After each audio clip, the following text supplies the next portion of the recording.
Hi everyone, so welcome to day 2 of YA Thriller-con. We're kicking off today's events with a Q&A session with Stuart Gibbon, who is a former police detective and he also runs a consultancy business helping thriller and crime writers with police procedure. So this is a live broadcast, and if you're watching live and you want to ask a question at any point, you can just pop it in the Q&A chat facility, which will be right next to the stream on YouTube. So right next to the video, you can just pop it in there, and then we should see it live as we're talking, and we'll be able to answer your questions. So it's a great way to get a bit of an interactive conversation going as well if there's something you particularly want to know, and it's a good way to get any questions answered. If you want to see the schedule for YA Thriller-con, because this is day 2, we've got all the panels and interviews from yesterday and readings, and then we've got others coming up today.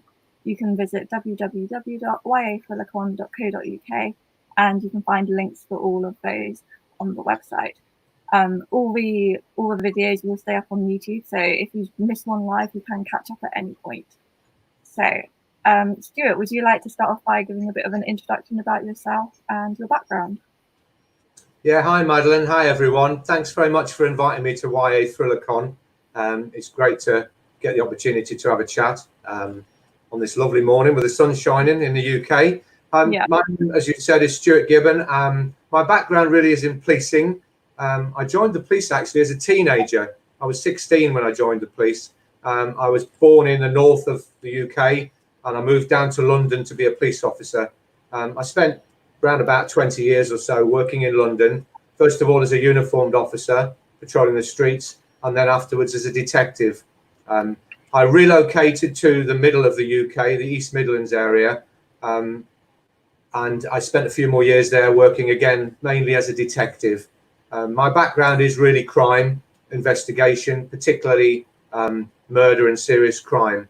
I left the police force a few years ago and had a bit of a break, but then decided I wanted to carry on doing something to help people, which is what I'd always tried to do before. And I decided to set up my own business. And part of that business is now as a writing consultant.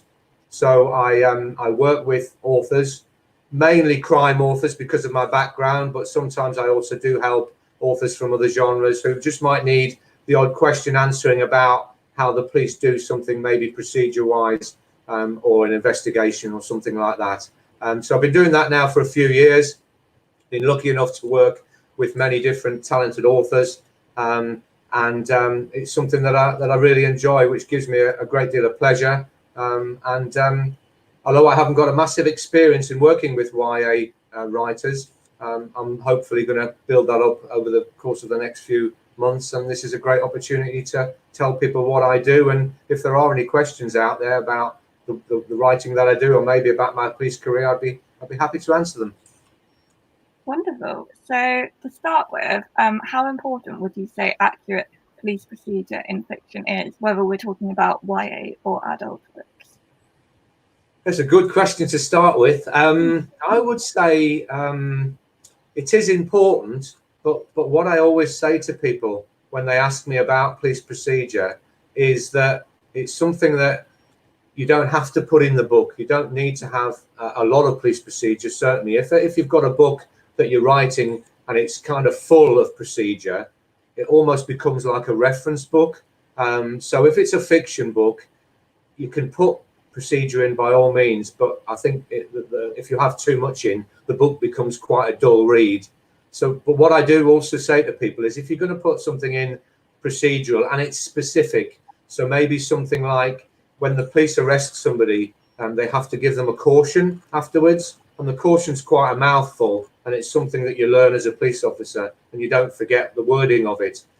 So if you are going to write, in your book that somebody's been arrested and they've been cautioned, and if you are going to actually write that caution, you need to get that caution right, because you can guarantee that either people who were police officers or just that got a bit of a general knowledge of how the police work will pick up on something like that and probably comment on it, and it might put certain readers off from actually reading more of that book or reading further books by the same author. So my advice is, if you're going to put it in, make sure it's right, particularly the specific details. Having said that, if you're just going to deal with somebody that's been arrested, then you can write that they've simply been arrested by the police and taken to the police station. That's still kind of a procedural issue, but it doesn't go into the detail. So I guess an answer to your question would be, I think it is important, but actually you don't need to put lots in, but whatever you do put in needs to be accurate, in my opinion, because it helps to make the book more authentic. Yeah, that definitely makes sense. So what is the most common mistake that you see relating to police work in the representation of it in books? I think really it comes down to the finer detail, because obviously if people haven't been a police officer, they don't know somebody, or they don't know how the system works, they might not know the specifics. So I guess really one of the common things that I see in writing books, when authors ask me questions, is about the role of individuals within the police system itself. Okay. So I'd probably split that in two areas. I'd say people who work with the police. So a prime example of that is something that we've discussed previously, is the role of the pathologist. Yeah. Obviously, it differs from different countries, but in the UK, the pathologist isn't a police officer, but they work very closely with the police. But what they don't do is they don't kind of investigate the crime. So the pathologist won't go out taking witness statements from people. They won't interview people and things like that. Now, in the UK, we have a program called Silent Witness, which does deal with pathology, and obviously it's written in a certain way where it portrays a slightly different approach from the pathologist. So I think based on what people's perceptions of watching TV and maybe reading the odd book about these sort of things, people think that roles like the pathologist are more proactive in terms of the investigation, when actually they're not. They're very important. Another one I would say is the coroner. People refer to the coroner quite a lot, talking about the coroner is a very important person and has overall responsibility in the UK, certainly, for every death that occurs, whether it be natural or unnatural or unexpected. But what they don't do, similar to the pathologist, is they don't go out and interview people. They're actually kind of a little bit removed from that system, and they make the key decisions around an inquest and death and that sort of thing. So I'd say really some of those roles people don't, understandably, because they've had no experience often, don't understand where they fit into the criminal justice system. And also, I guess TV sometimes shows the senior officers as conducting a much more proactive role than in reality they do.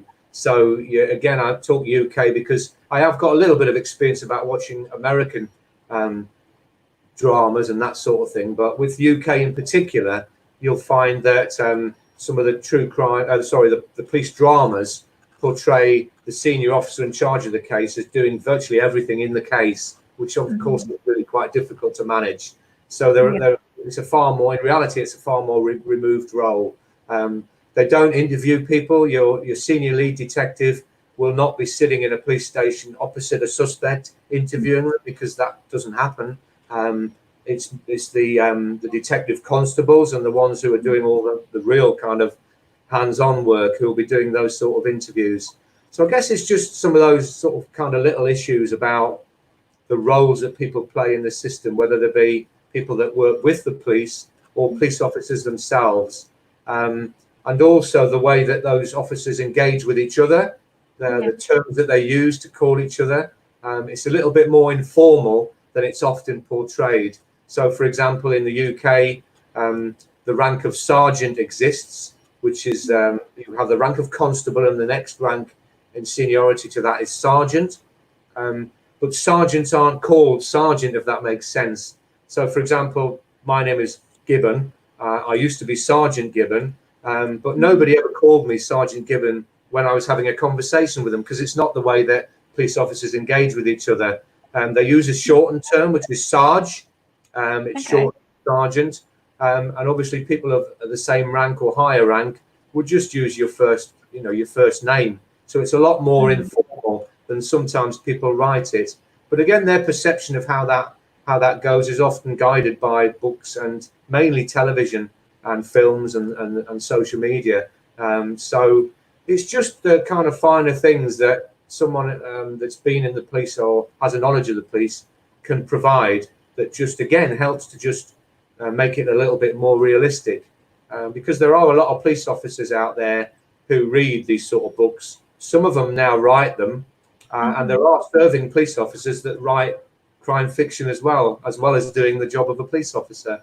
So they're the sort of people that will read these books. It's not often a huge issue. It's just one of people actually not knowing how it works because they've never experienced it, which I fully understand. Yeah. So yeah, I know that YA thrillers aren't your usual genre for reading, and ahead of this con, I sent you a list of recommendations for my favorite YA thrillers. I think it was The Darkest Corner by Cara Thomas that you started with reading. So what did you think of it? I've recently just finished it actually, and I really enjoyed it. It's the first kind of experience I've had of reading a YA book of that nature. In fact, I've not read many YA books, but you've kind of given me some recommendations that I'm going to chase up, and that certainly whetted my appetite. I thought it was a beautifully written book, which dealt with some real issues around families, and obviously I won't give any spoilers out for those who might not have read the book, but what I would do is I would recommend it for anybody who's interested in reading YA, because it's a fabulous book. Interestingly, it is also based on a real case, which my understanding is a lot of these sort of YA books that deal with injustice and these sort of societal issues are based on reality, which is important. And I just liked the way it was written, and the point of view that was put forward. I was also quite interested in the police involvement, and again, without giving too much away, the police were involved in the book, certainly not as a main protagonist or anything like that, or lead character, but there was some link with the police and a personal link with a member of family of a police officer. And I thought that the way that was written was also quite interesting in the way that the lead character, if you like, was trying to get to the bottom and find justice for something that had happened a few years ago, and their relationship or otherwise with the police in the case, where, you know, how easy or otherwise it was to try and get information taken on board by the police and for them to do something about it. I thought that was quite interesting, the way that was written. But certainly from a point of view of being in a book that's really enjoyable and that stays with you after you've read it, and actually when you finish reading it, you want to kind of, you're a bit sad that it's actually finished because you wanted to carry on finding out what happened. Really, really interesting book. And thanks for the recommendation. As I say, I'm building up a bit of a list now. So if people don't see me for a while, I'll be sort of hidden away somewhere, catching up on the YA genre. No doubt about that. Okay. Yeah, you mentioned that The Darkest Corners does cover some like quite serious topics. So I'm intrigued to know if anything has surprised you in your reading of like this YA thriller, because I know some people, when I've encouraged them to read this genre, they've been really surprised by the darkness in some of these books. Like they had the misconception that dark issues aren't really covered in YA, which is obviously incorrect, because there isn't really sort of any issue that is off bounds in YA, because we're writing about the issues that teenagers are going to be exposed to and issues that they will be facing. So was that something that surprised you?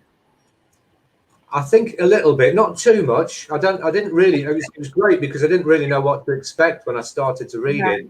I'm not, as I say, I've not had much, if any, experience of reading YA, and I was a bit kind of. What I did notice was it was a word I would use to describe the book is powerful. It's a really powerful book because it just kind of reaches out to you and gives these really powerful messages. I like the way it was written in terms of. Sometimes with adult fiction, of course not always, but sometimes you do get a lot of violence and kind of stuff that's almost unnecessary to the point that it's so graphic, if that makes sense. But actually this sort of book is getting across really powerful messages without having to go down that route. Now, whether that's because the author's chosen to go down that route or whether that's the way YA books of that type are written, I don't know, and I'll know when I've read more of that sort of genre. But I was just really impressed. I wasn't surprised at all with the way it was written, but I was impressed by the way it was written in terms of how the issues were dealt with, without the need to go into a great deal of particular graphic detail, because sometimes I think it's just a little bit unnecessary. and you can still get the message across by writing it in a kind of slightly different way. So I'd say I wasn't shocked or surprised, and darkness, yeah, possibly, but some real life issues that, as I say, might help other people to come to terms with some of the issues that they may have as a young person and a teenager. Very, very impressive book. So as I say, looking forward to reading more similar kind of books. Yeah, definitely. And with what you were saying about, well, YA thrillers do tend to be very character driven and focused on the characterization of the narrator. And you've often got like an internal struggle or internal conflict, which is one of the big focuses of a YA thriller. Because like adult thrillers do tend to get more violent in some cases. So there is definitely sort of that distinction in that respect. Yeah, so I know before when we've chatted, we've discussed how YA fiction often has less of a police presence than in adult fiction. I mean, often this is because adult fiction allows for a protagonist to be a police detective, but in YA, the protagonists are teenagers, so they're obviously not going to be full-on police detectives at that age. So often in YA thrillers, you've got the teenagers doing the police detective work themselves, and often the police characters are more sort of like bumbling figures, or they're people who are trying to stop the teenagers from solving the mysteries, or they just don't think that there's anything to investigate. And of course, it's usually the teens who work out who the killers are before the actual police do in these books. So what are your thoughts on this? Yes, it's well, coming from my sort of background, I'd like to see the police solving everything. It doesn't happen. It isn't reality. There are cases, for whatever reason, in many different parts of the world where there's injustice, where the police don't do the job properly, and I'm realistic enough to know that that's the case in a lot of places. So I think it makes sense. I guess there's two ways of looking at it. One is you can write it how you feel you want to write it, and is it that important that it's not overly realistic in terms of the main thing is getting the issues across. And as I mentioned earlier on, it's the procedural side of things and how the police approach the case can be written how the writer wants to write that. But actually thinking about it, there are, I would say, youngsters, young people, teenagers. And when it comes to social media and use of technology, mobile phones, the way the world is moving in terms of technology, they're far more switched on a lot of the time than adults are. So for an example, I get a new phone and I'm not entirely sure how to work this new phone, and I go to a young person, which I did, to get them to show me how to use it properly, because they're brilliant at it a lot of the time. I know that's a bit of a stereotype, but it's actually true a lot of the time, because they're using them all the time. Whereas when I grew up, we had a calculator and that was kind of about it, really. So mobile phones, the internet, and all those social media, sometimes they're a little bit new. And I have to say, I'm one of the first to put my hands up and say I'm a bit of a dinosaur when it comes to things like Facebook and Twitter. And I do use them now, but I've had to drag myself into that part of reality, because actually I've never been used to doing it before. But young people are. So when it comes to solving crimes and tracking people down, it's not really that unrealistic for younger people to be able to use social media. There's an instance in the book that I've just read with Cara Thomas where the lead character does a lot of work in the local library, goes to the local library, logs on the internet, starts looking for names and addresses. It's very doable. There's information available in the public domain, quite a lot of it. And so tracking people down, going out and doing things, if you can travel as a young person, can be easier than if you're relying on someone in the police service to do it, for many different reasons. As you say, one of them might be, for whatever reason, they might just be not interested. They might not take it seriously for some reason. Or often it's just because they're that busy. They've got limited resources. I speak really more of the UK and where I've worked before and how it is at the moment. They maybe have limited resources, and they've got such a high workload that they have to prioritize what they're doing. And sometimes if somebody goes to them with something and it doesn't, fit in with their criteria, they might be limited as to what they can actually do. So absolutely realistic that younger people can do a lot of the research and a lot of the chasing round. I guess the challenge comes where it goes from there. Do they then pass that information to the police? Hopefully they do. Or do they do it in some other way whereby the criminal and the suspect does get captured, because that's the end game. That's what everybody wants. It's the justice that they're looking for, and hopefully they find that. But I think really it's realistic up to a point to have them doing certain things, as long as you don't start going down the road of, you know, them starting to do their own forensic analysis and things like DNA, which I'm, you know, if people write it as a fantasy or whatever, they can write it however they like. It's just finding that balance between this is something they could do and probably would do, and this is something that actually only the police would probably do, because they've got the ability and the skills and the contacts to be able to do it.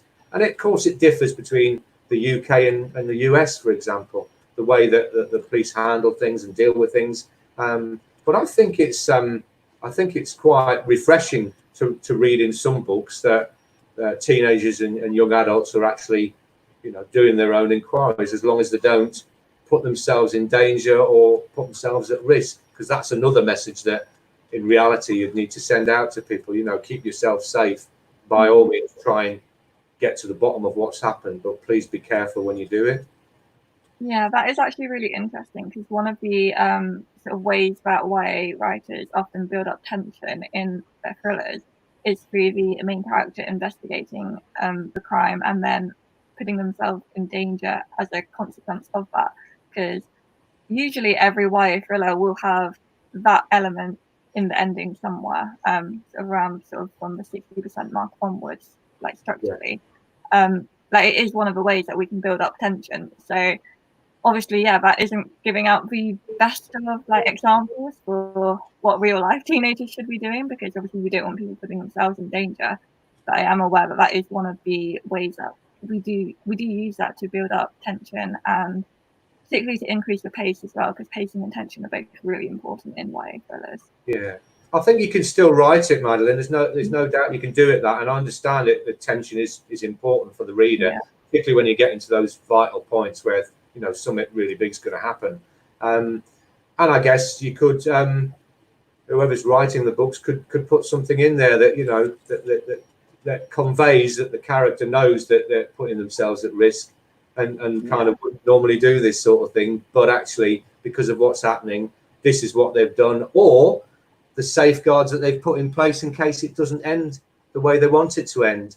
You know, so in other words, they've told somebody else, maybe a parent, guardian, or another young person, you know. So for example, if they're going off to do something, you can always have that message within the story that says, you know, they haven't just gone to do it. They've gone to do it because it's important. They've told somebody that they're doing it. They maybe not told them everything, but they've told them where to go, and they've told them what to do if they don't hear back. So little messages like that we would give out to the public anyway, to keep yourself safe. You know, if you're going on your own to meet somebody for the first time, it's a good idea to tell somebody else. You don't have to tell them the full details, but just tell them that you're going, and if you don't ring them back or text them or get hold of them on social media at a certain time, this is what this is what you should do, kind of thing. So just those little messages that could be included in the text of the books as well, just to make it, you know, to say, yeah, this is a risk, but actually I'm looking to mitigate any risk by just putting these little safety measures in place, just in case it doesn't end the way we hope it will end. Yeah, I can actually see, well, I can think of several examples of YA books where that is included as part of like the final sort of exploration and reinvestigation that the teenagers are doing. They do usually tell someone else, and usually it is another sort of like young character, because like parents don't typically get involved in the YA thrillers to that extent. But yeah, you're definitely right about that. So yeah, I was just thinking about one of my favorite YA thrillers. It's called Monday's Not Coming, and it's by Tiffany D. Jackson. It's about systemic racism and injustice, and it is so powerful. So the book is set in the US. The protagonist is called Claudia, and her best friend called Monday. She's been missing for a while, and Claudia can't get the police to take her friend's disappearance seriously. And this is a real life thing, because quite often, as we were saying earlier, YA thrillers do examine current issues that need addressing in society. So in 2017, there was the Missing DC Girls hashtag, which was on social media, and it was shining a light on the disappearance of many young Black girls and how the police weren't investigating their disappearances. and how often people didn't actually know that these girls were missing until their bodies were found. And this is very much the kind of thing that is the sort of setup for the whole premise of Monday's Not Coming. Like, Claudia is the only one who's concerned about Monday. Everyone else is telling her to mind her own business and not to look for her. So, yeah, obviously the police characters in this book are very dismissive of Claudia's concerns about her friend's disappearance. And it is really left to Claudia to find out what happened to her friend. But as we can see, the YA thriller genre is a place where hugely important issues like this can be exposed, particularly when you're looking at injustice and racism. Is this something that you've noticed so far in like reading YA thrillers? Like, I know you've only sort of like read The Darkest Corners, but you did already say that you can see how sort of like real life issues and are being explored in these books, and they're sort of being based on actual like true life events. Yeah, first of all, I've not read that book, but it's gone straight on my list of recommended reads, so that will be getting read as soon as I can get around to it. Yeah, it is. It's massively important because these are all big issues, and people don't obviously they want to get resolutions for these, and they're quite entitled to expect that to happen in some way, shape, or form. Darkest Corners, again, touches on issues, as I mentioned earlier. It looks like it's based on a real case, a true case. And the book you've mentioned as well, very much so. And I think if these sort of books and the writers who write them can highlight these sort of issues, it can do no harm and hopefully raise people's awareness, because people will be reading these books that don't really know too much about these issues. So it will help to support the cause as well. And again, with the police, as I mentioned earlier, on The Darkest Corners, they obviously had some sort of involvement. Without giving too much away in it, it's clear that some of the characters, and particularly the lead character, felt that they probably hadn't done their job particularly brilliantly, and there was more that they could do to try and track down the person or persons who were responsible for the murders in that particular book.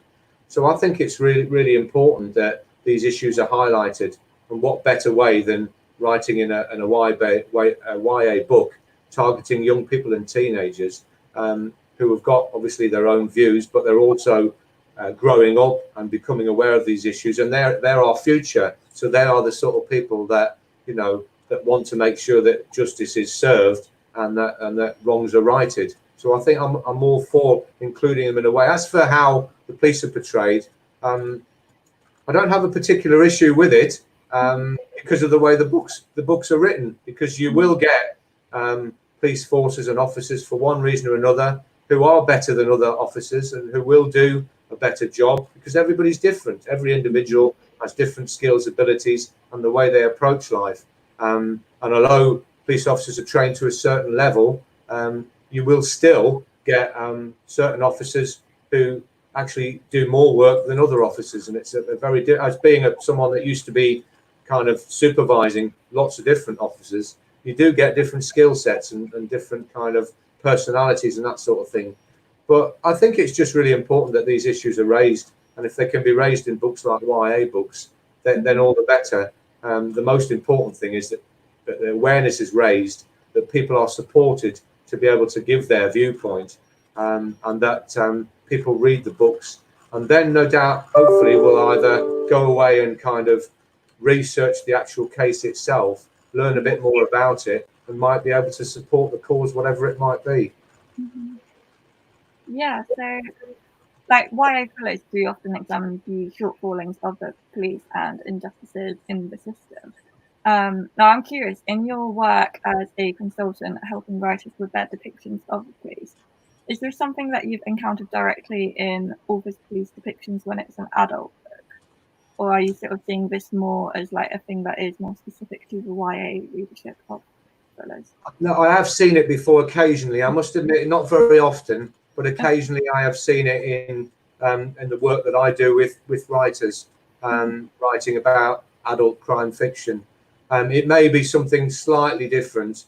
I mean, or it may be. I've had one or two where the authors have written books about a corrupt police officer who is not necessarily a lead character, but plays a big part in the role, because whenever the victim and the witnesses are trying to get the case investigated further, this police officer is kind of getting involved and making sure that nothing else happens. So they're interfering with it, and they're putting themselves in a position where they're frustrating the genuine police investigation. So I've had that once or twice, and I've also had occasionally cases where the police officer is actually committing crime themselves, using their position as a police officer as a kind of safeguard, if you like, so that no one will suspect me because I'm in such a responsible position that I can maybe get away with certain things. It's rare, I must admit, but I have seen it from time to time in the period that I've been advising authors, where they do decide to use a police officer, often not a lead character. Often it's a kind of subplot to what's going on in the actual story, but certainly where things haven't gone the way they should go, and they've actually used that and written it in such a way. In terms of lead characters and police officers, very few. I do read occasionally one or two where their lead officer and the lead character protagonist is a police officer, sometimes a detective, and sometimes a uniformed officer. But yeah, from time to time, you do see issues in relation to the police as an organisation portrayed in adult fiction books. But the way you've described, and having read the first of the YAs that I'll be reading, I suspect it'll probably be more consistent in the YA genre than it is in adult fiction. Okay, yeah, that's really interesting. Like, I've just been trying to think of some YA thrillers that do sort of present policemen in sort of like a more likable role. Off the top of my head, the only one that I can sort of think of is Two Can Keep a Secret by Karen McManus. It's a long time since I've read that book, but there is like a good police character in that, essentially. Like, he's a likable character, but he is the only cop in that book who's presented in that way, and it's because he's willing to listen to the teens and do what he can to help them in their investigation, although he's still like very much stuck in sort of like the perimeters of his job role, but he's not dismissive of them as the other police characters are. So I was just thinking about this a bit more, actually, and interestingly, I think he's the youngest on that town's police force, and obviously with it being a YA book, it does make his character more relatable for teen readers. I think he's in his early 20s or something. So yeah, if someone's writing a police character in YA who's going to be sort of a good character, so to speak, we do seem to have this trend that they will be younger, and they're sort of like more inexperienced from the older cops who are sort of like more set in their ways. And obviously this can become a bit of a stereotype. So I was wondering what your thoughts on that are. Yeah, interesting. I mean, I'm going back quite a few years now, so I'll be showing my age, which is not a problem. When I joined the police in the 1980s, it was very much a case of there were one or two younger police officers joining at that time, and this is in London at the time, but there was quite a lot of older, more experienced officers, which were kind of in a friendly but true way in some cases referred to as dinosaurs. Okay. Quite simply because they were stuck in their ways. They always knew the right answers, and they were kind of, oh, I've never done it like that before. So, and they weren't keen on change. Change was a big no-no because they'd always done it the same way. But of course, you have to have change because that's what keeps things moving and things, you know, up to date. So my experience of those sort of experienced officers as a very young constable, because when I started in the police, I was a teenager when I was going through my training and apprenticeship, but I was 18, just over 18 when I became a full police constable. So that's very young. Nowadays, you tend to find they join a little bit older, but certainly at those times, there were a lot of officers joining at 18, which is young, and you're still a teenager, of course. And so there was quite an obvious difference in our approach, having just come from our training, to the officers that had been there for a long time. Who were a little bit, exactly as you say, sometimes, and this is probably stereotyping them, but it was the case with some, pretty dismissive of the younger officers and dismissive of anything that wasn't what they were used to, whether it was right or wrong. So I noticed that from quite an early stage. Things are very different now in terms of a lot of those sort of people have now served their career years and they've now left the organisation. So you do find as a rule that it's quite a younger, certainly in the UK, the police service is a younger organisation now, and that goes right up through the senior officers as well, than it has ever been before, which I think is not a bad thing. You do need experience, but what you don't need is people who are so experienced that they think they can't learn anything else because they've done it all and they've seen it all. And in every walk of life and in every aspect of life, you're going to get people like that, unfortunately, who are very difficult to educate. So that was my experience as a police officer early on. But I think you're absolutely right. I would probably split it into two areas where the police could be relatable to young adults. One is exactly as you've said. So me, when I first joined at 18, for those few years in 18, 19, into my 20s, I'm still very much in touch with my young adulthood because I'm still there, really, although I'm now doing a very responsible job as a police officer. So I could relate, I would suggest, better at that point to younger people because I'd been there and done it not that long ago. And I understood a lot of the issues that the young people were being faced with at that time. So I think that's really important. And I think you're right. Maybe the younger, less experienced officers who've not been in the force that long could probably relate to some of the issues and some of the individuals and situations far better. The other people, I guess, who would also are people who might have children or family members who are teenagers, that they've had the same sort of kind of challenges and relationships and that sort of thing with them. So I think they could probably relate as well. The older, more experienced officers have got the life experience, and again, maybe deal with things in a slightly different way. I mean, I used to, having said what I've said about the experienced officers, it was a minority that were like that. But there were also quite a few who I would go to for advice and help when I first joined, who were brilliant at their job, and who, when in the UK, more than ever before, you had community beat, what they call beat officers or beat bobbies, they called them, who used to patrol a particular patch. They knew everybody on that patch, that area. They knew all the kids. They used to kick a ball about with the kids. They used to, have a laugh and a joke with the kids. But obviously, if something happened and the kids got into trouble, they were often the officers who used to go to the house and have a chat with the kid. And a chat from that officer, who was almost like a friend to them and a confidant, would be better than anything that probably the criminal justice system could offer at that time, to make sure that if they had done something wrong, hopefully they weren't going to do it again. So I think you've got the three parts. You have definitely got the younger officers who can relate because they're younger to younger people. You've got the people who've got maybe children, family members who are teenagers, and they know exactly how it can be to be a teenager and what it feels like. We've all been there. And you've got the more experienced officers who are streetwise and know the kids and have respect for the kids, and the kids on the flip of the coin respect them as well.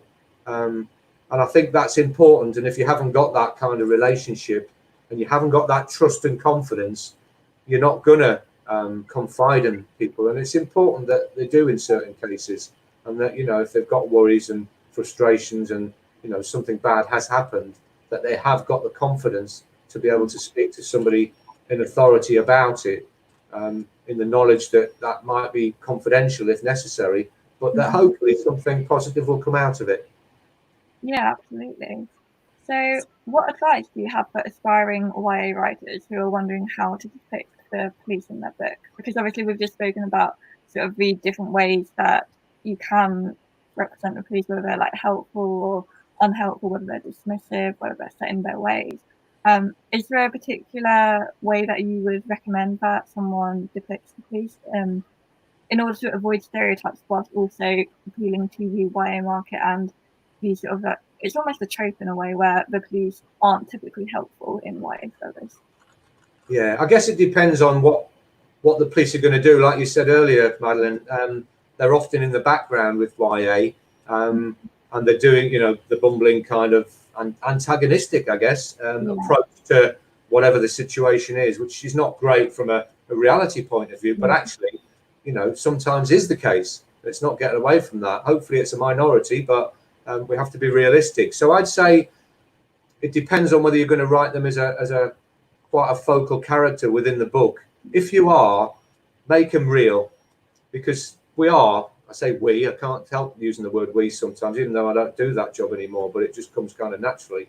But they are human beings like everybody else. They've got a private life and a family, and they've got emotions and thoughts. And yes, they have a job to do, and it's not necessarily an easy job, and it doesn't always result in people having positive views of them for whatever reason. Perfectly understand that. But if you are going to put them as maybe not a lead character, or maybe somebody that's involved quite a lot in the book, put some reality into there.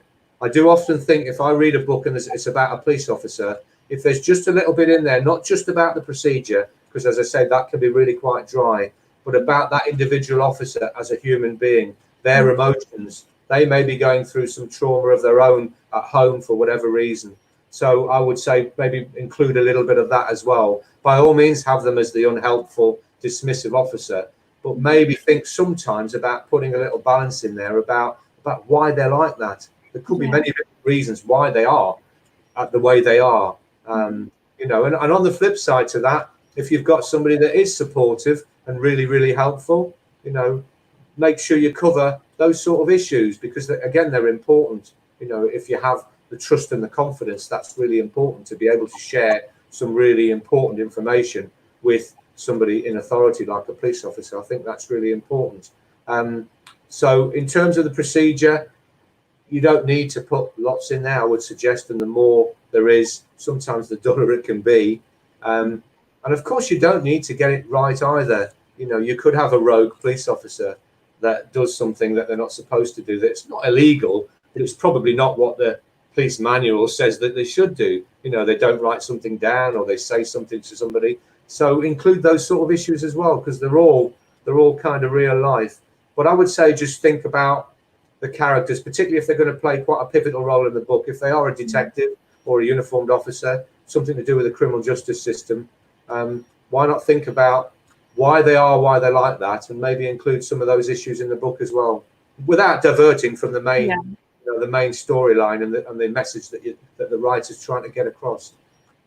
Yeah, exactly. So it's all about sort of building the police character into an actual character, like a three-dimensional character, just as you would any other character, really, rather than just using them almost as a plot device to say, like, yeah, we have got a police presence in this book. So yeah, and I think it would also, if you did have quite a focal character who was a police officer, maybe not necessarily the lead, but somebody that plays quite an important part in the book, then include those issues. Just go behind the uniform or the dress of a detective and have a look at the home life and the circumstances, because actually there may be issues. They may have their own children, or they may have issues within themselves that they've struggled with as a teenager, or a home life, that's something that's going on that actually kind of influences the way they are altogether, but particularly when they put that uniform on, or when they go out and face the public as a detective. There might just be some reason why they are like they are. And I think exploring those issues without necessarily detracting from the main focus of the book would add to the kind of the impact that the book has on the reader. Yeah, that's such a good point. So yeah, do you think it is necessary to always have actual police characters in YA thrillers, or is it enough just to have like the teenage protagonist taking on the roles of the detective without any actual police presence, like even in the background at all? So I'm just thinking from my own point of view, like when I'm writing sort of a YA thriller, my sort of like gut instinct is to not have any police in it at all, and usually I don't have any police presence at all in my first draft, because at that point I'm solely sort of thinking about my main character's sort of characterization. I'm thinking about the conflicts and the sort of shape of the book that I want it to be. And well, for me, it does make it easier if I don't include any police, because then I haven't got to do all the research and I don't really risk getting any details wrong. But typically when I'm sort of like working on revisions, or once I sent it to my agent and I've got feedback from her, we do tend to sort of like add in sort of like a minor police presence just in the background. So just to like sort of like anchor it a bit more to the real world, to show that the crimes that are taking place, they're not happening in sort of this isolated bubble, and that the police realistically would be involved. So I do sort of like bring it in a little bit then, but I do realise I do try to keep my police presence down to like an absolute minimum in my YA thrillers. But yeah, I was wondering like what your thoughts are on whether it's possible to have an effective YA thriller without any police presence whatsoever. I think it is, yeah, and I understand your viewpoint, and I guess it's shared by many YA writers, I guess, in terms of if you don't include it, you don't need to necessarily have to research, and you don't need to worry about getting the details absolutely spot on. And I think you can write a very, very good YA book without any police involvement. But as you say, if it's around criminal issues and the sort of things the police would get involved in, then I think there needs to be some reference, but it could be simply just that, a reference to the police. So in other words, you know, your character or their parents or somebody has made the police aware of this issue and they're not interested, they're not bothered, you know, they've not done very much at all. So you could make reference to, without having to think about the procedures necessarily, you could make reference to those kind of things within the book. So they're there and people are aware that actually, you know, they have tried to report this, or it has already been reported and investigated, but not to the level that's sufficient to get to the bottom of what's happened for whatever reason. So yeah, you're absolutely right. It's like I say, if you're going to put the procedure in and it's going to be quite detailed, then it needs to be right, but you don't necessarily have to put it in. And I could see quite easily that you could write YA thrillers, those type of books, without having either a character as a police officer or really that much reference to the police as an organisation. But you might need to refer to them now and again throughout the book, just to make it clear to people that, you know, these people aren't just going off trying to solve their own crimes for the sake of it. You know, they've tried to do it the correct way in terms of reporting it, and for whatever reason have been frustrated and felt it necessary to kind of do their own inquiries and track down the people responsible themselves. So yes, you could write one without involving the police at all, which is probably music to your ears, because it then means that you don't have to worry about those sort of things. Or you could just reference them, or you could just have some very small involvement from maybe one particular detective or police officer, you know, who the young people have gone to for help, and then what the result of that is. So there's quite a bit of flexibility there, but certainly doesn't have to involve the police.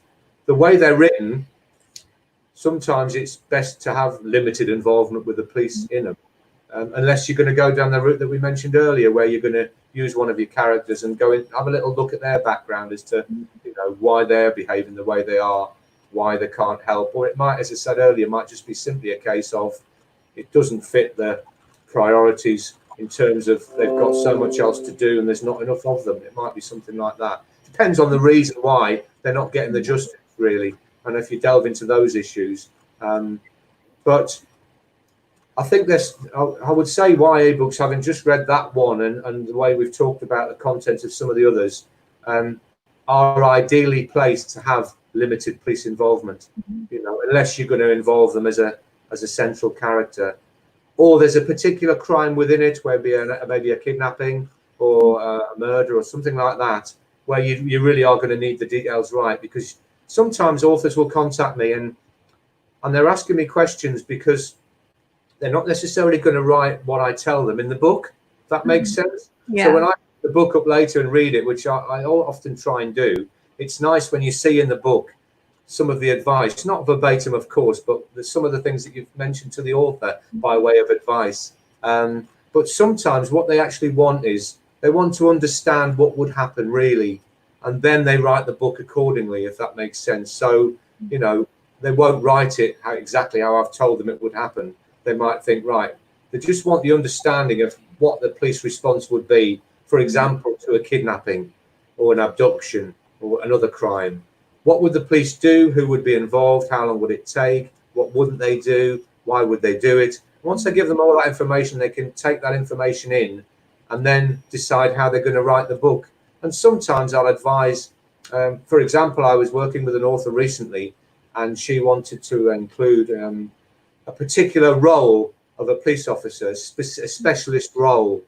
So we spent quite a lot of time engaging in relation to that specific role, telling her how the training went, what sort of things they did, you know, what sort of hours they would work, what sort of emotional impact it would have on the officer themselves. Spent quite a lot of time, but in the end, when the writer sat down with everything else, they couldn't quite get the character to fit the story the way they wanted to. So that was kind of put to one side. So sometimes it's just about having that understanding to be able to help you to formulate the novel and work out the plot and what sort of characters. And obviously it's more important if it's a lead character that's a police officer, because you've really got to get that right in terms of what they do, because people will read it and they will identify any shortcomings within it. So I think it's just important to have something in there that's right. But if you don't include it, it's absolutely fine. It won't make the book less enjoyable, as long as you realise that if it's going to have to be realistic, that it needs to have some kind of element of realism to it.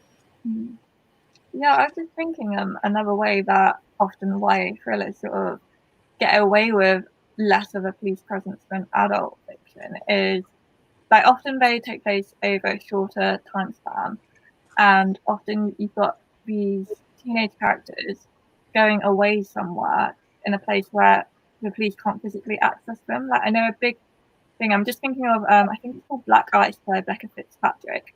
She has her teenage characters going sort of away for a weekend, or it might be a week, in a cabin in a wood, and heavy snow cuts them off from the outside world.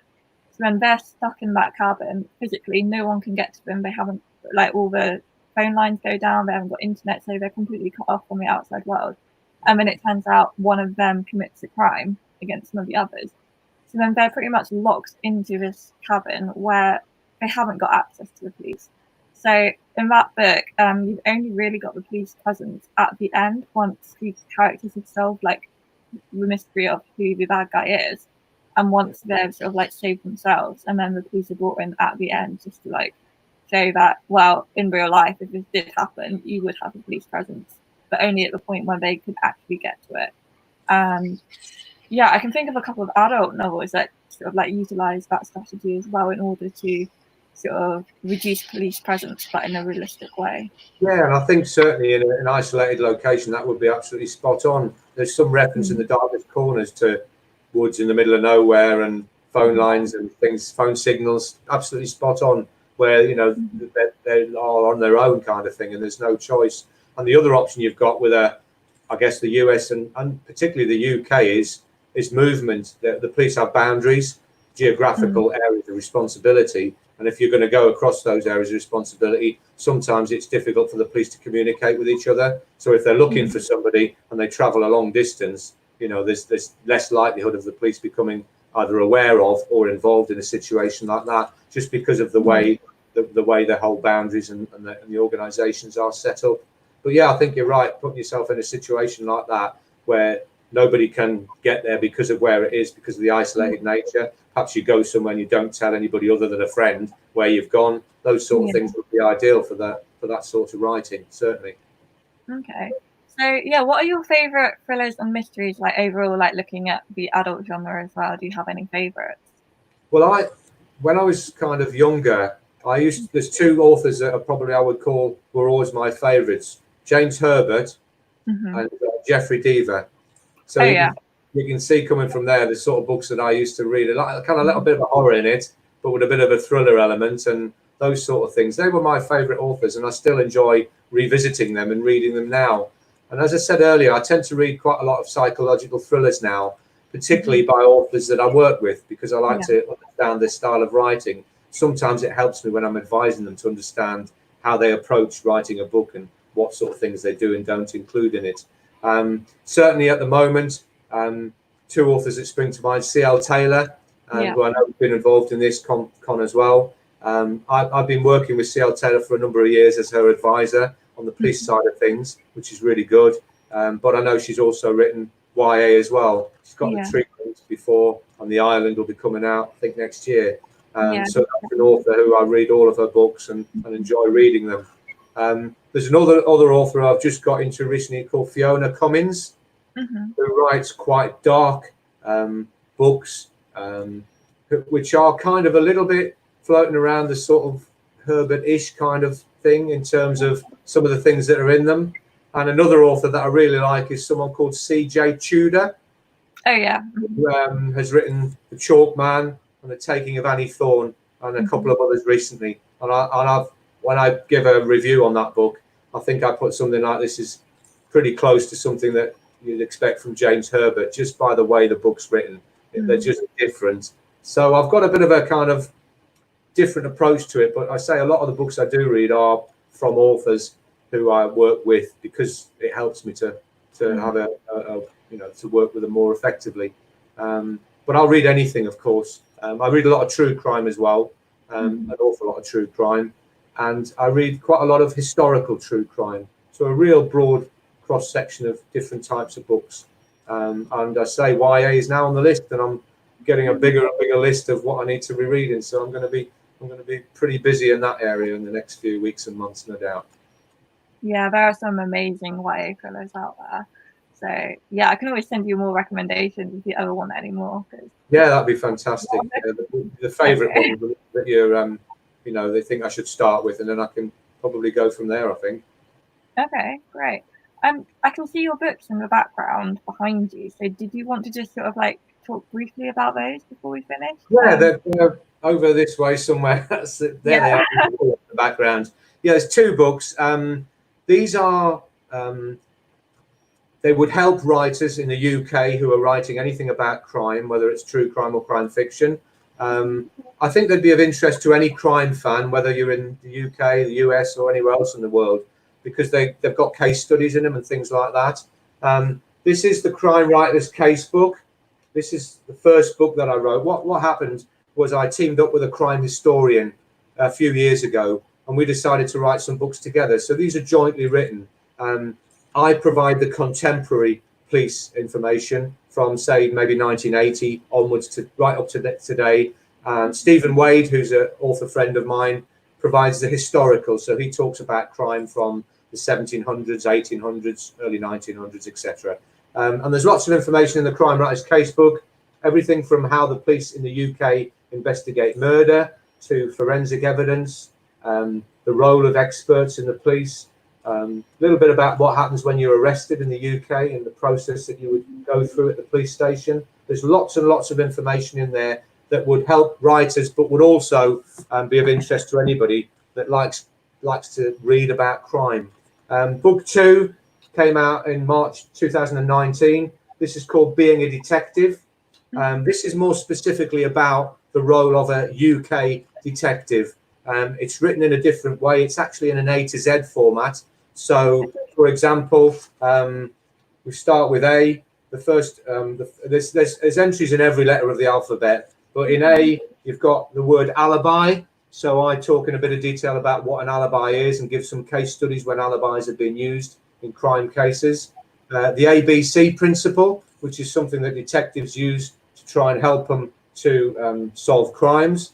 And all the way through to Z. And in Z, we've got a zombie knife, which unfortunately is an offensive weapon that seems to be quite popular these days with certain individuals, and one that's used to commit crime. So there's lots and lots of different entries in here. But the joy about this book, from my point of view, is that Stephen talks again about historical detectives. So detectives in the UK were formed in 1842. And he talks about Sherlock Holmes and, that sort of thing. But I bring it right up to date to right this minute. So I'm talking about cybercrime, telephone scams, internet crime, all sorts of crimes that are committed that are more technical these days than maybe were in the years gone by. So that's book 2, and they're both out. And at the moment, I'm still writing. So I'm hopeful in the future we might be able to make another announcement for more books that are coming out. So those are the 2 books at the present time. Okay, that's great. Yeah, I'll keep an eye out for like a future announcement then. So yeah, is there anything else that you would like to talk about before we finish this video? No, thank you for giving me the opportunity. I've enjoyed being part of YA ThrillerCon, and hopefully people who have been watching it live or watch it later on will enjoy it and find it useful. Yeah, thank you. Thank you so much for joining. Yeah, if you're watching this and you want to know about the other panels, readings and interviews that we've got going on, then all the details are on the website, www.yathrillercon.co.uk.